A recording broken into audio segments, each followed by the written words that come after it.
That Was Then, This Is Now by S.E. Hinton. Brian is the protagonist in the story.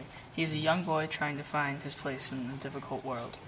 Brian always tries to make the right decisions with his life and go in a positive direction, but in the process he makes bad choices.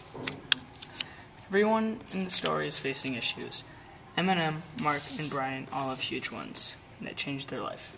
At Charlie's bar, Brian is there hustling because he needs money.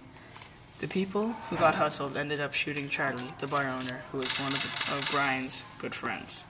This taught Brian to think of the consequences before he makes the decision.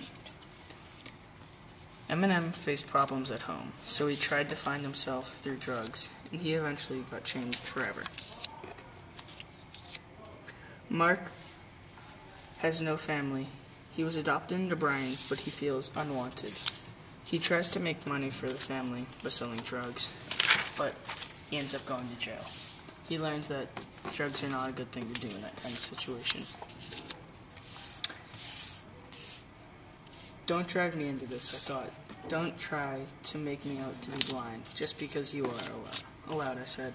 I called the cops. I felt as if I was talking in my sleep. Mark went white.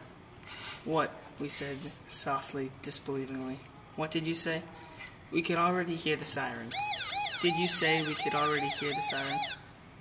Brian, you know what something like this would do to me. With my record, Brian.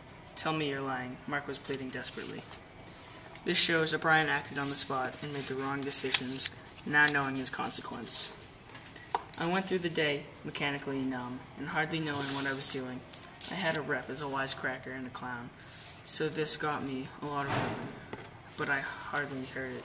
I was glad to get home and lie on my bed, smoking one cigarette after another, not thinking, scared to think. I heard someone at the door, but since Mom answered, I didn't pay any attention. This quote shows that Brian was trying to find who he is. He's lost in the difficult world. My idea is how everybody changes throughout the story, and everyone finding who they really are. This book is a book with a growing up theme.